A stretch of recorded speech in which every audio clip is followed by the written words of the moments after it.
नमस्कार दोस्तों, क्राइम अजीब सी की नई एपिसोड में स्वागत करता हूं।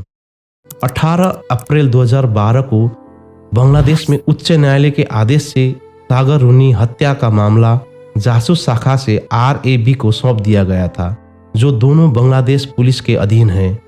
अदालत ने नए जांचकर्ताओं से उन्नत आपराधिक जांच प्रौद्योगिकियों का उपयोग करने का आह्वान किया और अदालत ने एक निगरानी समिति भी स्थापित की, जिसका नेतृत्व पुलिस के एक सदस्य को करना था, जो महानिरीक्षक रैंक या उच्चतर प्राप्त करता था। और इसमें पत्रकार, वकील, मानव अधिकार कार्यकर्ता, शिक्षाविद और गैर सरकारी संगठन और अन्य एजेंसियां शामिल होगी। जफर उल्लाह को RAB का प्रमुख जांच अधिकारी नियुक्त किया गया था। मई 2013 के अंत में सूचना मंत्री हसनुल हक इनू ने पत्रकारों को बताया कि सरकार अभी भी संदिग्धों के खिलाफ DNA परीक्षणों का विश्लेषण कर रही है और जांच कानून के अनुसार आगे बढ़ रही है। 26 अप्रैल 2012 को अदालत के आदेश के साथ RAB ने विसरा परीक्षण के लिए अजीमपुर कब्रिस्तान में लाशों को निकालने का निरीक्षण किया। RAB ने कहा कि विसरा परीक्षण ये जांचने के लिए था कि क्या जोड़े को जहर दिया गया था और DNA के लिए भी। परिवारों का प्रतिनिधित्व करने वाले नौसर आलम रोमन भी उपस्थित थे। नमूनों को विश्लेषण के लिए संयुक्त राज्य अमेरिका की एक प्रयोगशाला में भेजा गया। अगस्त 2012 में यह घोषणा कर दी गई कि 2 अमेरिकी प्रयोगशालाओं ने दूसरों के DNA की खोज की है और RAB ने घोषणा की कि वो बाद की तारीख में मिलान के लिए संदिग्धों के DNA नमूनों का परीक्षण करेगा। घोषणा के बाद RAB को बांग्लादेश के राष्ट्रीय DNA प्रोफाइलिंग प्रयोगशाला कार्यक्रम की आलोचना का सामना करना पड़ा। एक वर्ष बाद मामले के बारे में 127 लोगों से साक्षात्कार लिया गया। RAB ने 6 वर्षीय बेटे के वीडियो टेप साक्षात्कार भी आयोजित किए और उन छवियों को राष्ट्रीय टेलीविजन पर दिखाया गया। एक दशक बाद भी जांच में कोई प्रगति नहीं हुई है। 24 अगस्त 2022 तक जांच रिपोर्ट में 91 बार देरी हो चुकी थी। अक्टूबर 2012 में गृह मंत्री MK आलमगीर ने 8 संदिग्धों के नामों की घोषणा की थी।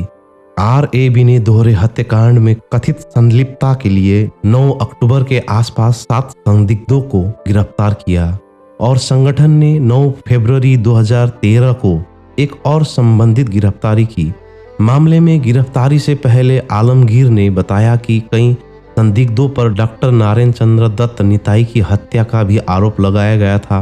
2012 में गिरफ्तारी के समय कोई मकसद सामने नहीं आया था, लेकिन पुलिस ने आरोप लगाया कि गिरफ्तार किए गए कई लोग भाड़े के पेशेवर हत्यारे थे।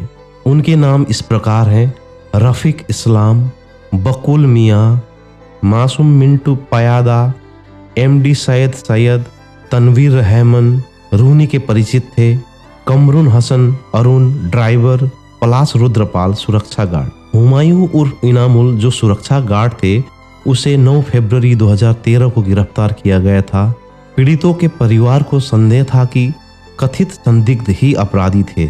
जनवरी 2013 के अंत में RAB ने घोषणा की कि प्रयोगशालाओं द्वारा पहचाने गए DNA 13 नमूनों से मेल खाने में विफल रहे, जिनमें संदिग्धों के नमूने भी शामिल थे। पत्रकारों को भी संदेह था कि संदिग्ध ही आरोपी थे। बांग्लादेश पुलिस द्वारा 1 साल की लंबी जांच के बाद मामले को रोक दिया गया था। प्रेस की स्वतंत्रता और सुरक्षा में विशेषज्ञता रखने वाले एक गैर सरकारी संगठन रिपोर्ट्स विदाउट बॉर्डर्स ने एक अंतर्राष्ट्रीय आयोग की स्थापना का अनुरोध किया। परिवारों द्वारा भी इसका अनुरोध किया गया था। RAB के एक जासूस जियाउल अल हसन ने कहा कि जांचकर्ताओं का मानना है कि हत्या पूर्व योजनाबद्ध थी और किसी ऐसे व्यक्ति द्वारा की गई थी जो पीड़ितों को जानता था। पुलिस ने कहा कि कम से कम 2 लोगों ने जोड़े की हत्या कर दी थी। पहले पुलिस ने बताया कि कुछ भी चोरी नहीं हुआ, लेकिन बाद के रिपोर्ट में कहा गया कि सरोवर का लैपटॉप, कंप्यूटर और सेल फोन गायब हो सकते हैं। हालांकि एक अन्य रिपोर्ट में दावा किया गया कि पुलिस ने सबूतों के तौर पर 3 सेल फोन बरामद किए हैं। पुलिस ने 26 फरवरी 2012 को घोषणा की कि वे मकसद के बारे में लगभग निश्चिंत थे। हालांकि जांचकर्ताओं द्वारा मकसद को कभी भी सार्वजनिक नहीं किया गया। हत्या के 1 महीने से अधिक समय बाद बांग्लादेश के लिए मानव अधिकार और शांति संगठन ने बांग्लादेश के उच्च न्यायालय में इस सवाल पर अपील की, क्या पुलिस को मकसद का खुलासा करना चाहिए और अपनी प्रगति की रिपोर्ट देनी चाहिए। पुलिस सूचनात्मक उद्देश्यों के लिए अदालत को एक रिपोर्ट देने के लिए बाध्य थी। मामले में प्रतिवादी 2 कानून प्रवर्तन इकाइयां और गृह मंत्री थे।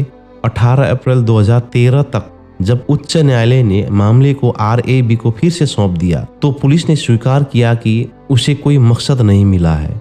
पत्रकारों ने उन कहानियों की पहचान की जिन पर सरोवर और रूनी दोनों काम कर रहे थे, जो संभवतः हिंसा का मकसद हो सकते थे।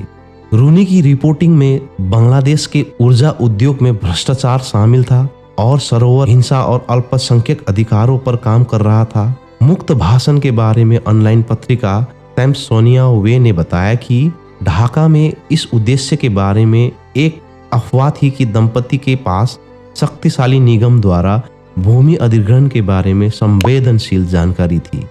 पत्रकारों की सुरक्षा करने वाली समिति ने यह सत्यापित नहीं किया कि उनकी हत्या की रिपोर्टिंग से संबंधित थी। तमाम आलोचना, विवाद और प्रतिक्रिया के बाद भी आज तक ये हत्या एक पहेली बनी हुई है। ऐसे ही रहस्यपूर्ण नई वीडियो देखने के लिए मेरे इस चैनल को सब्सक्राइब करके बेल आइकन को जरूर दबाइएगा।